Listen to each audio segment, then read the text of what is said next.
Bonjour, c'est l'instant démocratique de proximité, l'espace FGL, qui jusqu'au 13 mars va vous permettre de mieux vous faire une idée des programmes proposés par chaque candidat.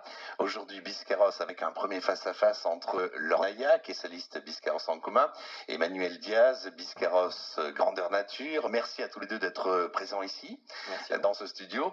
Rappelons que vous êtes 4 à briguer l'hôtel de ville de la 3e commune des Landes avec Hélène Larosée, passionnément Biscarrosse, et Patrick Dorville, à agir ensemble pour Biscarrosse au sommaire de ces échanges 6 face à face.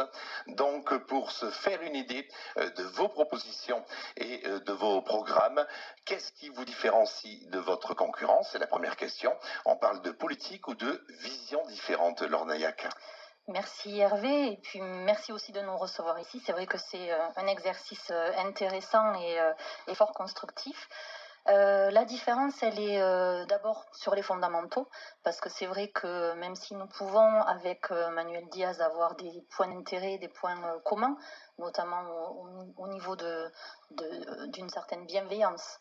Évidemment, on ne va pas mettre en place des projets... On s'engage pour la ville, hein, c'est ça. On s'engage pour la ville, on ne va pas mettre en place des projets qui consistent à nuire, évidemment.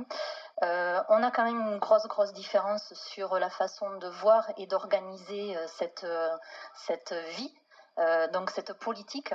Et notamment, je prendrai un exemple tout simple par rapport à ce qui s'est passé lundi soir au conseil municipal. C'est vrai que j'étais la seule à voter contre par rapport au projet de ville qui est proposé depuis des années par la municipalité. Voilà, là c'est vraiment quelque chose qui nous différencie. Il y a eu une volonté de remodeler la ville, de lifter la ville, si j'ose dire, à mon avis. Et c'est vrai que c'est très confortable, hein. Ça permet d'avoir une belle vision, une carte postale très attrayante de la ville. C'est vrai que c'est important. Ça permet aussi d'assurer une sécurité sur certains déplacements. Mais par contre, ce que je déplore, c'est qu'au niveau des solidarités et de la façon dont les relations auraient pu se construire avec les acteurs locaux, c'est quelque chose qui vient après ou qui ne vient pas. Donc voilà, moi je suis pas pour des constructions, des surconstructions, alors qu'on se doit avant tout de faire en sorte que les personnes puissent vivre ensemble et prennent justement les dispositifs en main. On n'est pas là pour faire à leur place, on est là pour être des facilitateurs. Alors, du coup, voilà, c'est un des premiers points hein, qui nous différencie, parce que sur les différents projets qui se trouvent dans le programme de la liste menée par Manuel Diaz. Vous l'avez lu? Oui, tout à fait, je l'ai sous les yeux d'ailleurs. Manuel Diaz a lu la vôtre naturellement, tout à fait. Et c'est vrai qu'il y a beaucoup de projets structurants. De notre côté, je rappelle que je parle en tant que porte-parole, hein, de notre côté, donc du côté du collectif Biscarrosse en commun, les structures doivent être mises en avant. On évaluera avant tout via un inventaire ce qui existe et dans quel état sont les locaux communaux, parce que il est fort à parier qu'il y a beaucoup de dispositifs qui peuvent être restructurés, redistribués, afin de permettre aux porteurs de projets de s'installer et de trouver un local et justement une impulsion municipale qui leur apporte. Je suis convaincue qu'il y a beaucoup à faire. J'ai rencontré beaucoup de personnes qui portent des projets. Je ne suis pas la seule au niveau Urbanisation et économie jusqu'à présent. Si on vous écoute. Urbanisation, le Biscarrosse de demain et l'économie, de quelle manière on peut accompagner. Manuel Diaz, même question. Alors tout simplement pour répondre sur nos différences, j'ai lu le programme, alors pas facile parce qu'effectivement le programme est uniquement sur internet et avec des idées assez généralistes. Moi ce que j'ai pu noter par rapport à nos différences, c'est surtout que nous accompagnons nous un peu plus les initiatives privées que publiques, même si bien entendu la municipalité apporte un grand secours à notre projet.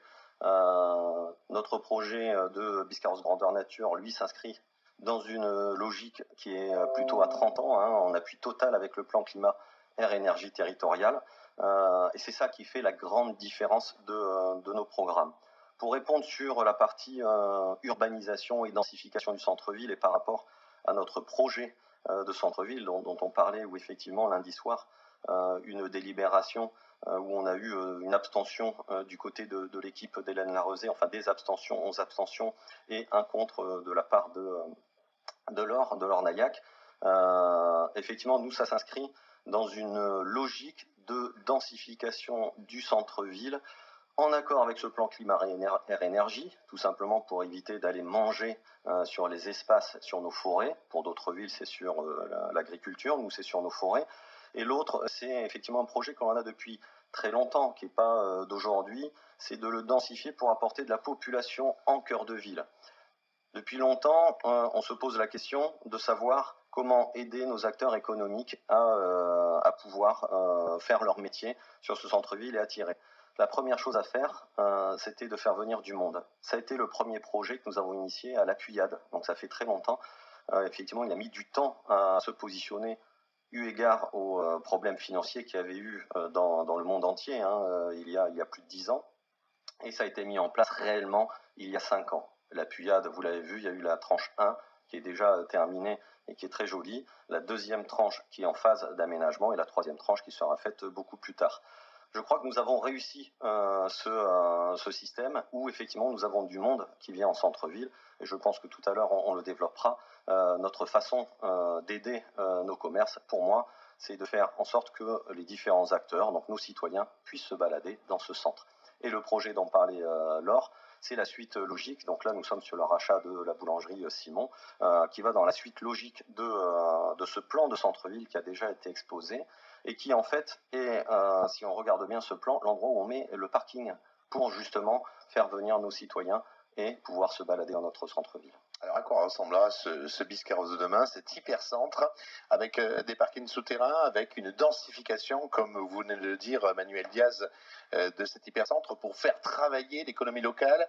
Vous dites qu'il y a autre chose à faire, Laure Naillac. Oui, alors très simplement, c'est vrai que de notre côté, nous avons davantage un regard porté sur les personnes, c'est tout à fait clair. Par exemple, nous, on va veiller à ce que les dispositifs soient accessibles. Je vais vous donner 2 exemples très concrets.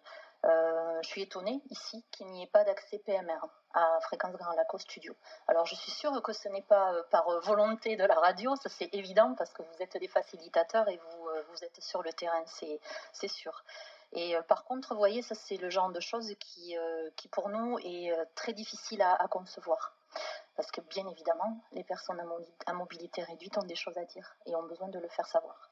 Ensuite, il y a un autre exemple que nous souhaitons vous présenter aujourd'hui, c'est la question de la mobilité. C'est sûr qu'il y a eu un gros travail de fait par rapport à la densification de la ville, par rapport à des installations, à des constructions, à de l'urbanisation. Et bon, c'est un travail considérable, c'est sûr. On se pose des questions sur comment le sujet des déplacements a été traité. Nous, on n'en est pas satisfait. On voit de plus en plus de personnes qui se déplacent en vélo. Ça fait partie des nouveaux modes de circulation. Qu'est-ce que vous proposez, Laure Naillac, parce qu'on est là pour entendre vos propositions. Oui, voilà. Je pensais qu'on était encore sur les différences. Excusez-moi. Constat et propositions, bien sûr. Constat, ça ne suffit pas, c'est compliqué, ça ne correspond pas aux pratiques. C'est ce qu'attendent les gens aujourd'hui qui vous écoutent aujourd'hui, c'est qu'est-ce que vous allez proposer? Alors nous, c'est très clair, on va rester dans la ligne droite de ce qui est proposé au niveau national, régional, c'est-à-dire qu'il faut absolument travailler au fait qu'il y ait moins de voitures dans les villes. Alors, un exemple tout concret, c'est au niveau de la plage. Ça sera très facile de faire en sorte que la plage ne soit plus traversée par des véhicules. On peut très bien imaginer, mais c'est dans les autres programmes aussi, des parkings extérieurs avec des navettes. Vous savez, je ne veux pas focaliser l'attention sur mes fonctions, mais au niveau de la région, je fais partie du conseil d'administration de la régie des transports des Landes. Et je vois ce qui se passe dans d'autres villes similaires à Biscarrosse. Alors, il ne faut pas tout le temps comparer, mais il y a quand même des possibles. Il y a quand même des modes de circulation en transport en commun, des mobilités douces qui sont développées sur d'autres territoires. D'où l'expression la pelouse est plus verte ailleurs, c'est ça, parfois? Parfois, oui, exactement. Et peut-être que du coup, ça facilite la vie. C'est ce que nous cherchons en tout cas. Quand je vois au niveau du budget de Biscarrosse les possibilités d'investissement, parce qu'il y a de l'argent, on peut aussi dire très clairement que nous ferons le choix de retravailler les mobilités pour qu'elles soient sécures, partagées et douces. Alors, travailler ces mobilités, c'est amener quoi dans un premier temps, en termes de priorité? En termes de priorité, c'est faire en sorte que les poids lourds qui sont en transit ici ne traversent plus la ville. Donc c'est au niveau du réaménagement du territoire, faire en sorte qu'il y ait des circuits qui s'organisent différemment. Parce que parfois, il y a des transporteurs qui passent par ici, alors qu'ils pourraient passer par une autre route. Donc ça, c'est des choses qu'une municipalité peut imposer et qui doit être contrôlée aussi. Ensuite, le réaménagement de la ville, c'est aussi retravailler sur les distributions des rues. Il n'y a pas assez de rues piétonnes ici. On utilise les voies de coutume, de façon habituelle, mais je pense qu'une municipalité se doit d'impulser justement une revalorisation des circulations. Et ça demande beaucoup de travail et surtout beaucoup de communication, d'information et de pédagogie. Alors, sur cette mobilité, réponse de Manuel Diaz.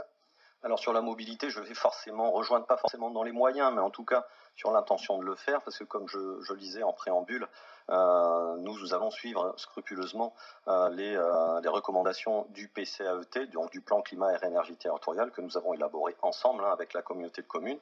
Donc bien entendu, on va le suivre. Alors comment ?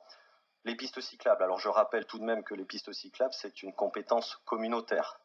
Mais bien entendu, on ne va pas se défiler puisque nous serons aussi des conseillers communautaires demain. Et on entend bien essayer, en tout cas, si jamais nous gagnons, prendre la présidence de la communauté de communes. Donc les pistes cyclables, c'est déjà au point communautaire un avantage et une perspective que toute la communauté a. Donc à chaque fois que nous pouvons mettre des pistes cyclables, nous les mettons. Mais bien entendu, ceci ne se fait pas si facilement, et on l'a vu avec notamment la piste cyclable de la plage, où il faut dialoguer avec les citoyens pour faire passer ces pistes cyclables autour d'eux. Nous avons quand même des contraintes qui sont sur le plan géographique, c'est-à-dire que les Landes, le territoire des Landes lui-même n'a pas été prévu, et de par son histoire, pour les pistes cyclables. Nous sommes le département où il y a le plus de voitures qui circulent, liées tout simplement à notre géographie. Et voilà, petit à petit, nous arrivons à mettre en place ces pistes. Donc là, je suis clair, nous irons favoriser les pistes cyclables dans notre territoire. En priorité, ce sera fait en cycle urbain, parce que c'est déjà le plus facile à faire. Dans nos quartiers, c'est un petit peu plus compliqué. La question est posée assez souvent dans les réunions que nous faisons. Ça prendra un peu plus de temps, mais en territoire urbain, nous pourrons le faire mieux. Il y a un travail aussi que nous avons à faire sur ces pistes cyclables, c'est notamment parce qu'elles existent. On a déjà un maillage assez fort sur Biscarrosse, même si on peut l'améliorer. C'est surtout sur la signalisation. Et là, on entend bien faire un effort dessus. Je prends pour exemple, on sort de la mairie. Peu de personnes le savent, mais on peut aller juste sur la droite et aller vers le prochain pôle social, et on a une piste cyclable qui passe devant le Café de l'Or, mais il faut la signaler autrement.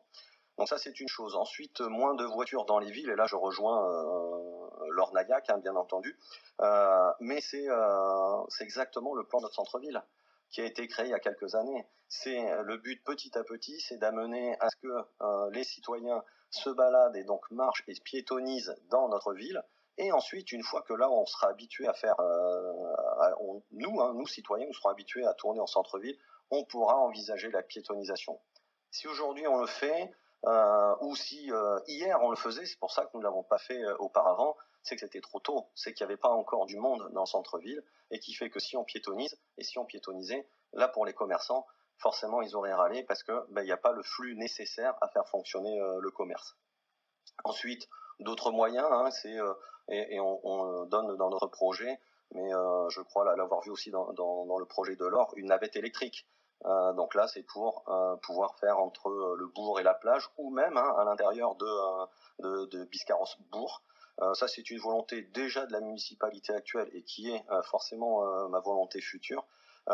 C'est tout ce qui est transport, privilégier les transports en liaison douce. Le bus, à partir du moment où il est rempli, est un transport qu'il faut privilégier. Par contre, un bus qui n'est pas rempli, c'est un transport qui, effectivement, ne faut pas privilégier.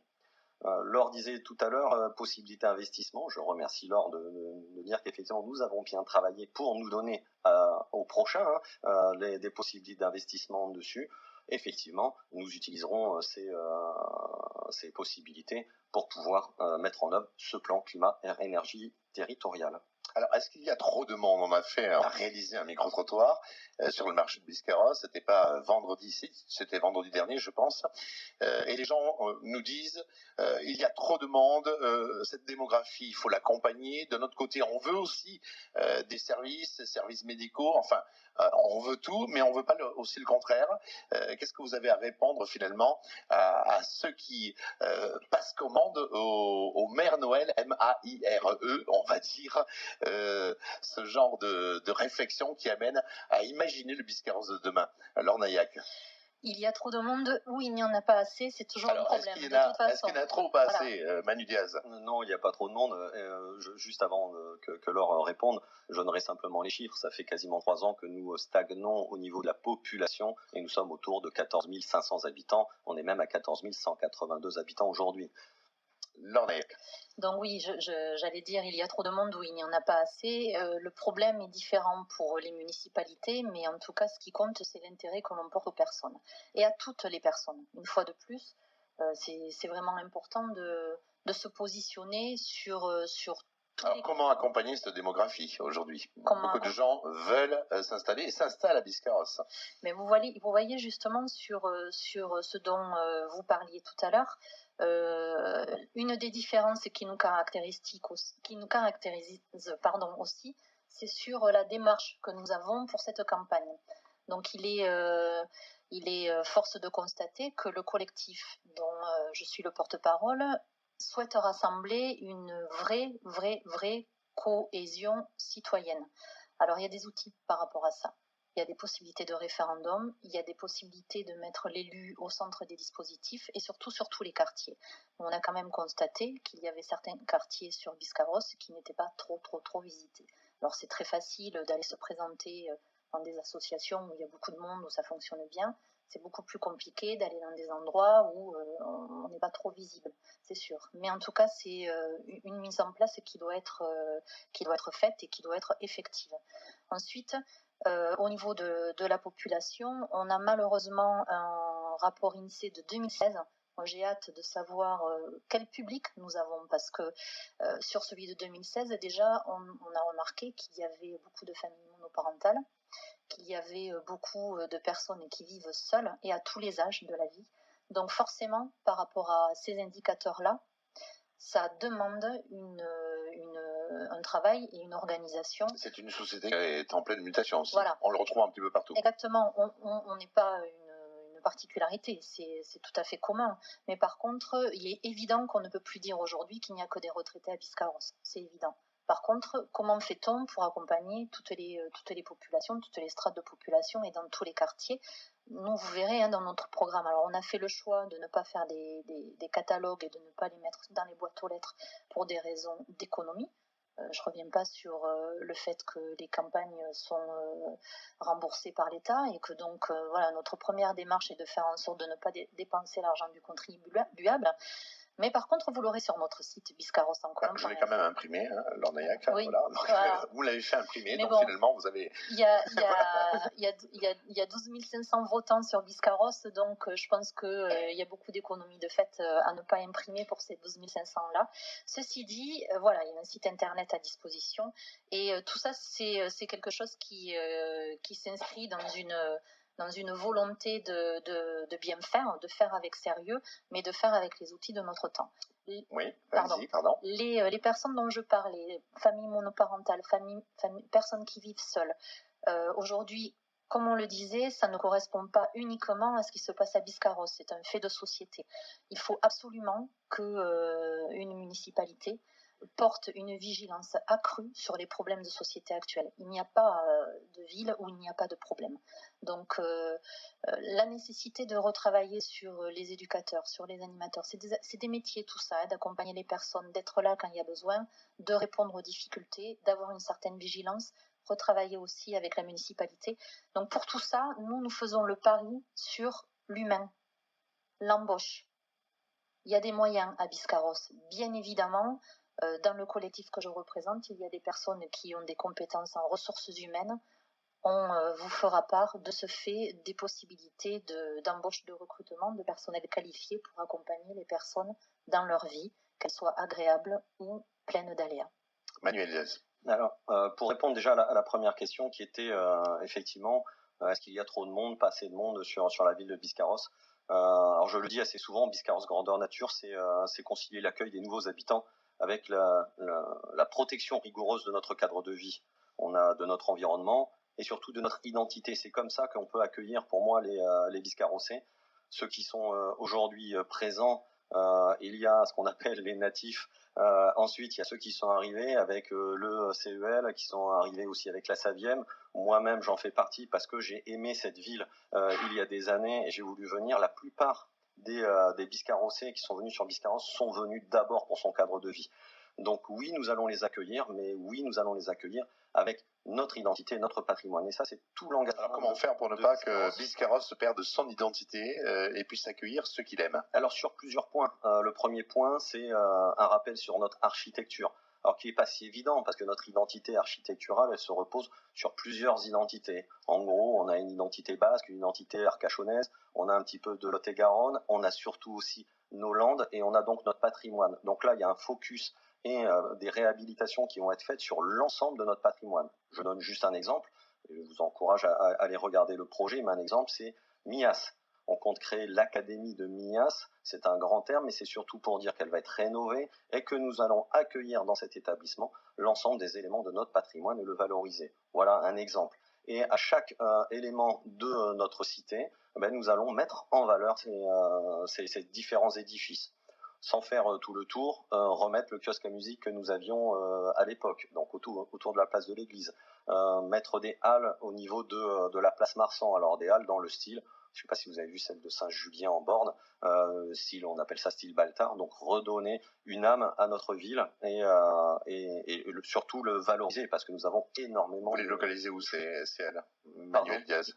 Où sont-elles localisées dans votre projet? Les halles sur la place Marsan. D'accord. Sur la place Marsan, alors bien entendu, les halles sont des halles qui ne sont pas fermées, sont des halles ouvertes, donc avec un dôme qui protège pour pouvoir y mettre des activités de terroir, tout ce qui concerne d'ailleurs notre patrimoine. J'entendais Laure qui disait effectivement sur la citoyenneté que c'était une différence. Non, ce n'est pas une différence.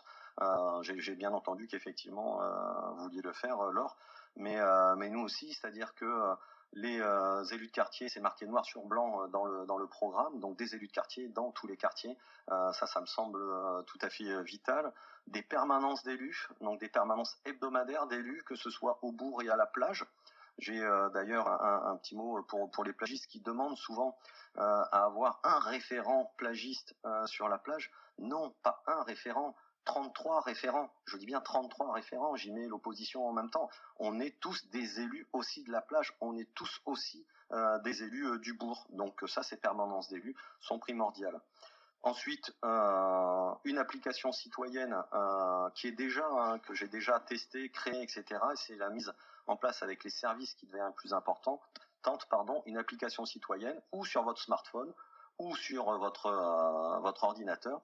Vous pourrez directement être en dialogue avec les services en donnant, je donne un exemple tout bête, vous voyez un petit trou qui est sur une voie ou un arbre qui va tomber, directement avec cette application, vous prenez une photo, ça l'envoie sans que vous ayez un effort à faire à nos services qui, dans la journée ou le lendemain, doivent vous répondre sur est-il prévu, est-ce normal, merci de nous avoir prévenus et voilà ce que l'on va faire. Voilà par exemple comment on doit se rapprocher de nos citoyens. Un mot sur les aînés et sur la jeunesse, rapidement, parce qu'attention, à 53, ce face-à-face sera terminé. Donc, essayez d'être concis dans vos propositions, que ce soit Laure Naillac ou encore Manuel Diaz, puisque c'est le premier face-à-face de ces municipales biscarrossaises. Laure Naillac, quoi pour les aînés, quoi pour la jeunesse, vos propositions? Quoi pour les aînés, quoi pour la jeunesse, et pour les autres aussi d'ailleurs, nos propositions. Donc oui, Manuel, il s'en allait temps qu'il y ait des élus sur les territoires et que cette démocratie soit un peu plus visible. Je reviens sur ce qui nous différencie par contre. Alors, je pense que nous, on n'est pas d'accord sur le fait de dire que tous les 33 élus sont référents de tous les territoires. on proposera qu'il y ait un élu par territoire, par comité de quartier, justement pour s'assurer que tous les quartiers soient visés. Donc dans ces quartiers, il y a des aînés, il y a des jeunes. Donc déjà là, il y a quelque chose d'important qui peut remonter de la population. Il était question de Saint-Julien-en-Born et des halles qui étaient construites. Et justement, ça c'est typique de la différence de nos visions. À Saint-Julien-en-Born, ça fait 5-6 ans qu'il y a des associations qui travaillent sur la solidarité, sur les échanges, sur un tiers-lieu, sur un Fab Lab, sur des dispositifs qui, d'après moi, sont en manque ici sur Biscarrosse. Ça fait longtemps que j'en parle, mais c'est une évidence parce que justement, c'est parce que les gens se sont rencontrés dans ces dispositifs-là que des structurations municipales peuvent être construites comme ces halles dont tu parlais. Voilà, donc la jeunesse, nous aurons un conseiller délégué à la jeunesse. Nous aurons nous aussi, j'ai vu que c'était aussi dans ton programme Manuel, nous aurons nous aussi un conseiller délégué aux aînés, aux personnes plus âgées, mais nous souhaitons aussi rattacher des élus aux strates de population dont je parlais tout à l'heure, parce que voilà, moi je suis très intéressée pour que justement il y ait des représentants. Je parlais des familles monoparentales, évidemment les personnes handicapées, voilà, c'est des personnes qu'il ne faut pas oublier et nous attribuerons un rôle à chaque élu. Quelle place pour la jeunesse et les aînés, Manuel Diaz? Alors, juste avant de répondre, parce que Laure parlait des halles et les tiers-lieux et Fab Lab. Alors, pour moi, ça n'a rien à voir.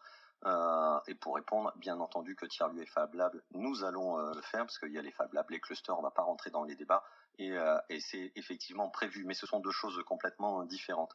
Par rapport à nos aînés et la jeunesse, alors pour nos aînés, il faut surtout intensifier notre politique de maintien à domicile, qui est aussi une politique territoriale, créer une résidence autonomie. Donc une résidence autonomie, c'est pour voir un petit peu, c'était ce qu'on appelait à l'époque les foyers logements. Donc c'est une structure mutualisée où nos anciens, qui sont pas en situation ni de handicap ni avec une autonomie restreinte, mais qui peuvent accéder à cette résidence derrière. Ensuite, on a rendre le numérique accessible à tous pour nos anciens. Ça, c'est quelque chose, on appelle ça l'inclusion numérique, de faire attention à ce que nos aînés ne soient pas sortis de ce monde-là simplement parce qu'ils n'ont pas cette capacité à dialoguer avec le numérique.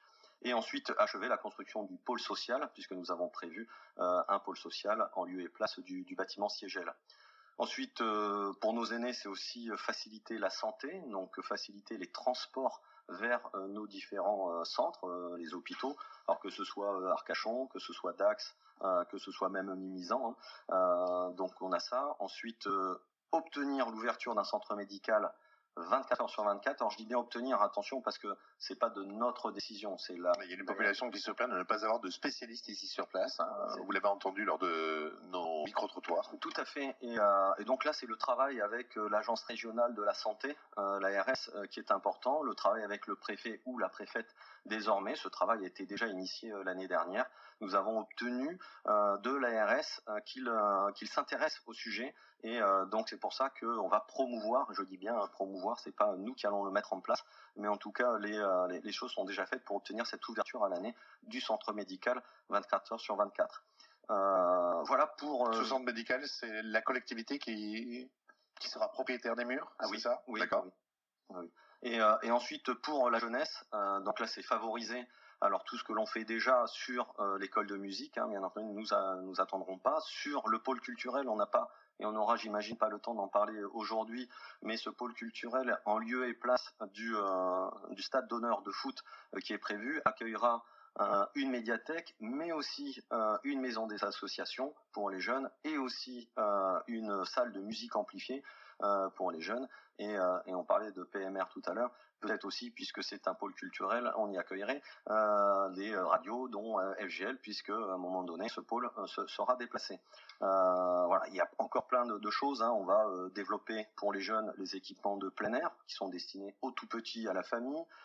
Donner la priorité, là c'est pour des circuits, pour qu'ils puissent aller assez facilement au skatepark qui est mis en place sur la plage. Mais bien entendu pour les jeunes, le pôle culturel et associatif fera son office. et ensuite développer les actions d'aide dans la vie active pour les jeunes. Voilà, égalité sur le temps de parole, pratiquement 13 minutes chacun, c'est bien. Il vous reste 4 minutes chacun, 4 minutes ou 3 minutes et demie précisément, pour répondre au rôle que vous tiendrez dans l'intercommunalité. Et là, on parle notamment de l'érosion, c'est quand même un problème qui préoccupe chacun. C'est l'une des compétences de cette intercommunalité. L'Ornaillac, c'est aussi l'avenir du tourisme biscarrossais. Votre vision?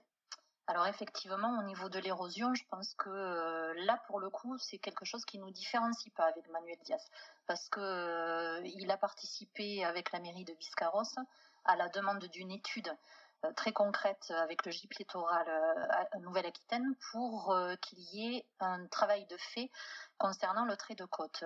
Parce que aujourd'hui, le problème, c'est au niveau des personnes qui sont dans notre gouvernement actuellement, qui ne légifèrent pas, qui ne se prononcent pas et qui ne prennent pas les choses en main, en sachant que sur les territoires, les élus n'ont pas la main.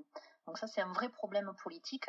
Et d'ailleurs, je suis très déçue du fait que certains de nos politiques locaux, surtout ceux qui sont vers Sanguinet, tout ça, qui ont accès au Parlement, ne se bougent pas davantage. Voilà, c'est tout.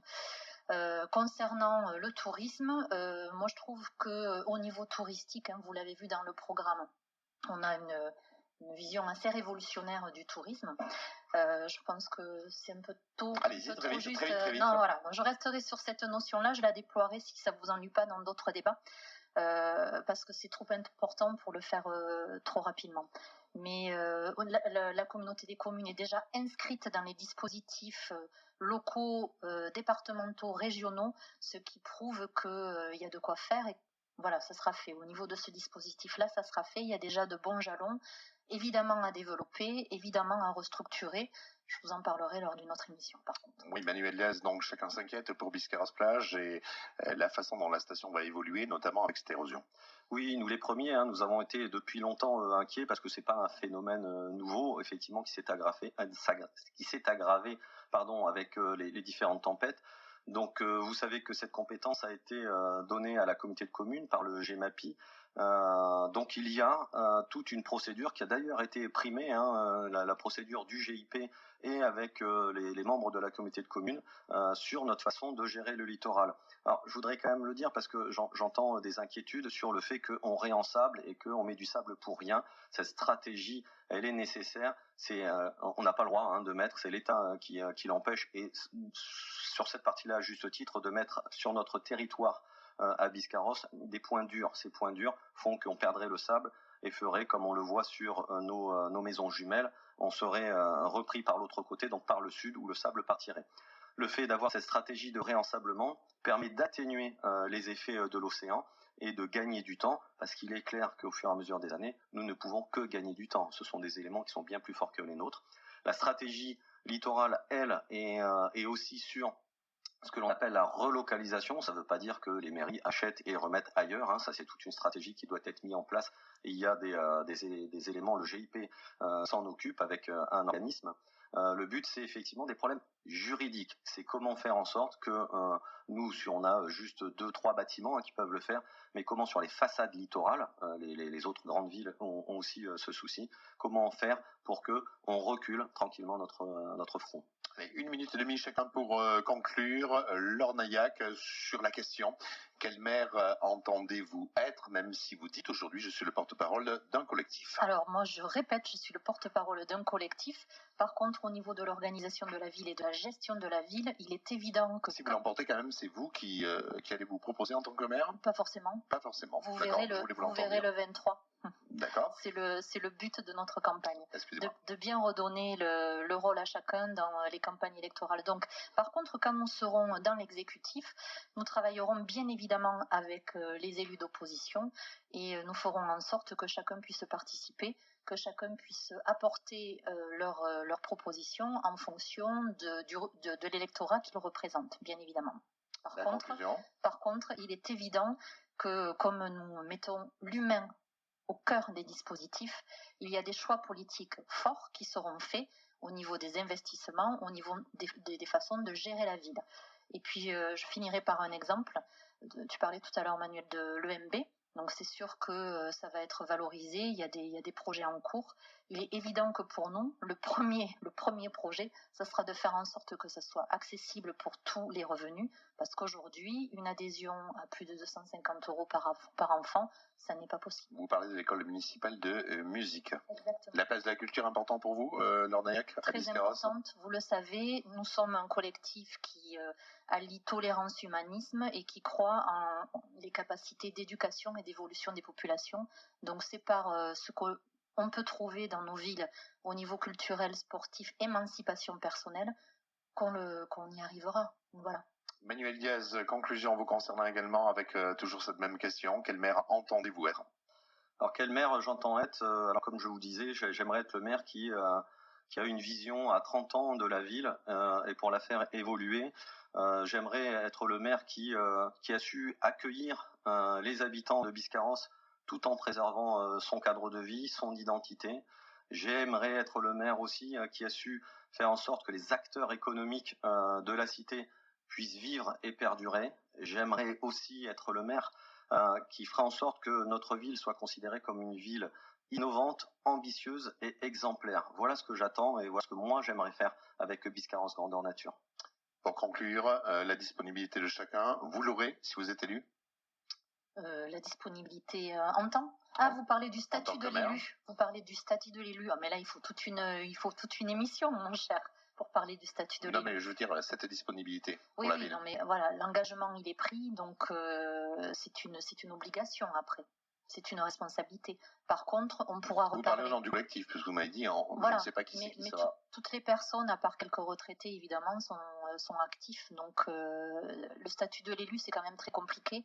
Et moi, je suis la première à dire que c'est très difficile de travailler et d'être élu en même temps. Donc, je comprends tout à fait ceux qui arrêtent de travailler pour pouvoir mener leur fonction à bien. Manuel Diaz. Oui, pour répondre à la disponibilité, je l'aurai. J'ai déjà d'ailleurs montré que j'étais capable de l'avoir sur les 12 dernières années et notamment les six dernières.